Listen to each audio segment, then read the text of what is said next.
हिंदू पंचांग के अनुसार हर माह एक शिवरात्रि आती है, लेकिन इनमें फाल्गुन माह की महाशिवरात्रि और सावन के पवित्र माह की शिवरात्रि का अत्यधिक पौराणिक महत्व बताया गया है।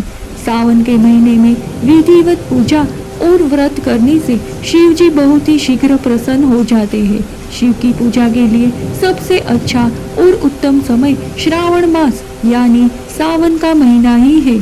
सावन में शिव के असंख्य भक्त सैकड़ों किलोमीटर की कांवड़ यात्रा करके गंगा जल लाकर शिवरात्रि के दिन गंगा जल से शिवलिंग का जलाभिषेक किया जाता है। हिंदू कैलेंडर पंचांग के अनुसार सावन शिवरात्रि हर साल सावन के महीने में कृष्ण पक्ष की चतुर्दशी तिथि को मनाई जाती है।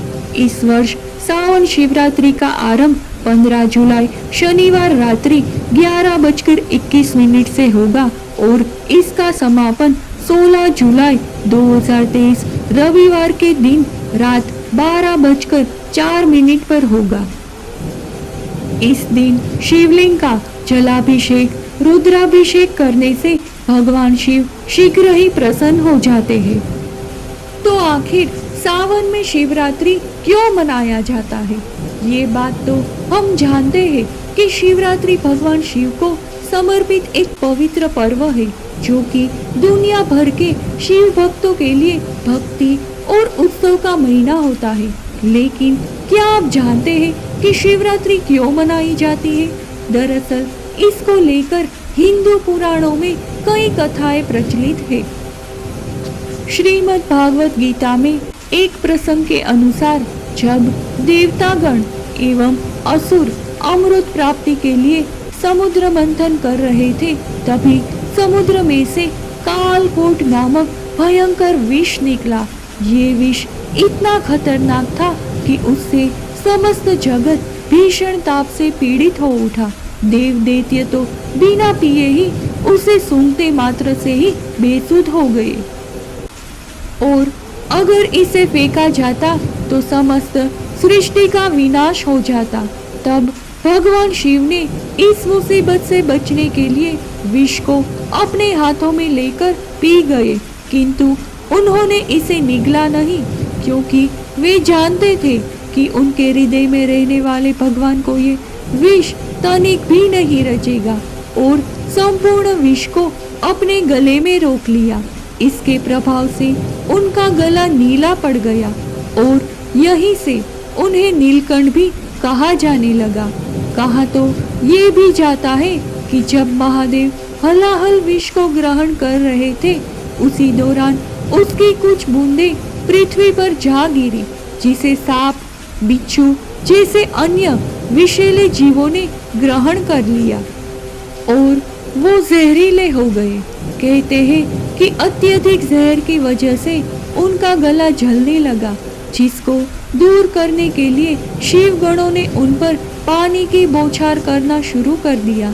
बस तभी से सावन के दिनों में कांवड़ यात्रियों को, शिव भक्तों को शिवलिंग पे जलाभिषेक करने से विशेष फल की प्राप्ति होती है। वहीं एक अन्य कथा के मुताबिक पुराने समय में चित्रभानु नाम का एक शिकारी था। चित्रभानु साहूकार का कर्जदार था। वह कर्ज में पूरी तरह से डूबा हुआ था, परंतु समय पर कर्ज न चुकाने के कारण साहूकार ने उसे शिव मठ में कैदी बना लिया।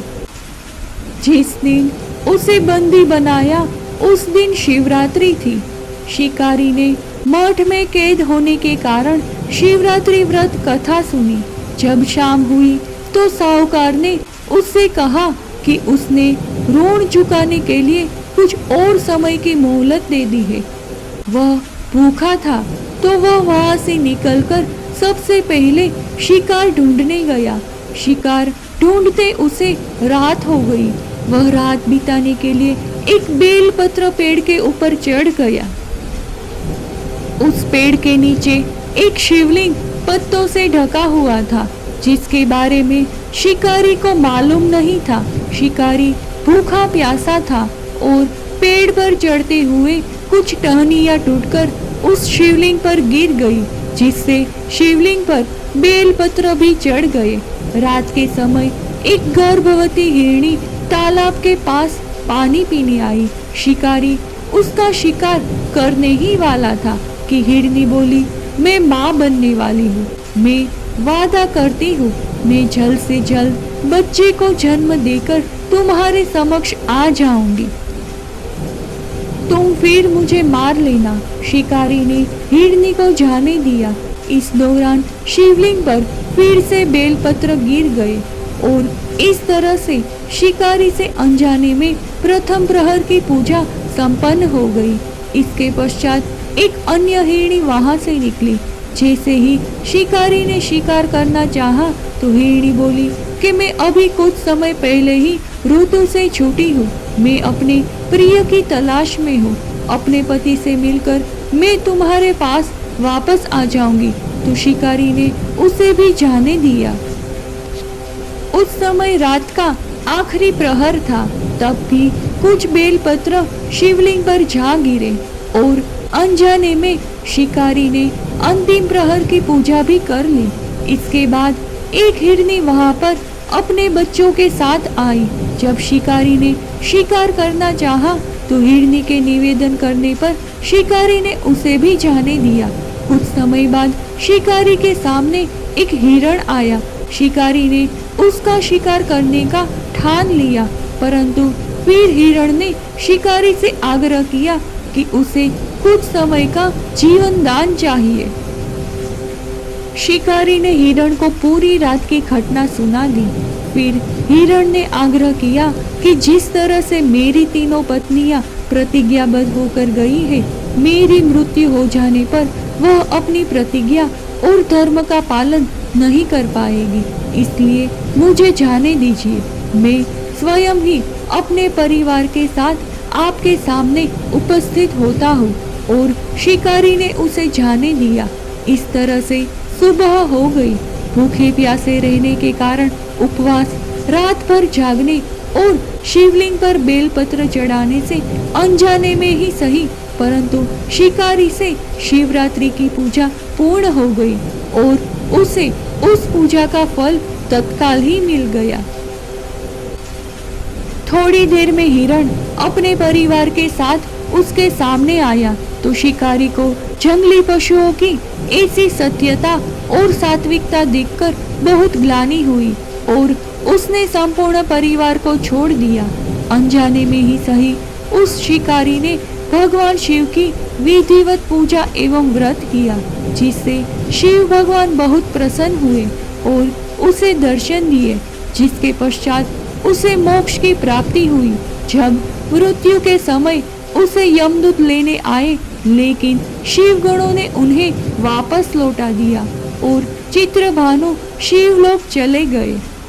इसके पश्चात शिव जी की कृपा से चित्रभानु ने श्रावण मास की शिवरात्रि की पूजा की महिमा को याद रखा और अपने पिछले जन्मों में हुए कृत्यों को याद रखते हुए इस दिन के महत्व को जन जन तक पहुंचाया। इसीलिए शिवरात्रि के बाद पेड़ तुरंत फूलों से भर जाते हैं, धरती फिर से उपजाऊ हो जाती है और यही कारण है कि पूरे भारत में शिवलिंग को उत्पत्ति का प्रतीक माना जाता है। भारत के हर कोने में शिवरात्रि को अलग अलग तरीके से मनाया जाता है। साथ ही शिव पुराण की एक अन्य कथा के अनुसार एक बार ब्रह्मा जी और विष्णु जी में श्रेष्ठ होने का विवाद छिड़ गया। जहां ब्रह्मा जी सृष्टि के रचयिता होने के कारण श्रेष्ठ होने का दावा कर रहे थे, तो वहीं विष्णु भगवान पूरी सृष्टि के पालनकर्ता के रूप में खुद को श्रेष्ठ कह रहे थे। तभी वहां एक विराट लिंग प्रकट हुआ। दोनों देवताओं ने सहमति से निश्चय किया कि जो भी इस लिंग के छोर का पहले पता लगाएगा वही श्रेष्ठ माना जाएगा। अंत में दोनों विपरीत दिशा में शिवलिंग का छोर ढूंढने निकल पड़े। अब छोर न मिलने के कारण विष्णु जी वापस लौट गए, लेकिन ब्रह्मा जी ने केतकी के फूल की सौगंध खाकर उनसे ये झूठ बोला कि वो उस छोर तक पहुंच गए। ब्रह्मा जी के असत्य को सुनकर स्वयं शिव जी वहां प्रकट हो गए और उन्होंने ब्रह्मा जी का एक सिर काट दिया और केतकी के फूलों को श्राप दे दिया कि शिव जी की पूजा में कभी भी केतकी के फूलों का इस्तेमाल नहीं होगा। अब क्योंकि इस दिन पहली बार शिव जी ने खुद को शिवलिंग के रूप में प्रकट किया था, इसीलिए इस दिन को बहुत ही शुभ विशेष माना जाता है। संपूर्ण जगत इसे शिवरात्रि के रूप में मनाता है। मान्यता है कि इस दिन शिव जी की पूजा करने से व्यक्ति को सुख समृद्धि प्राप्त होती है।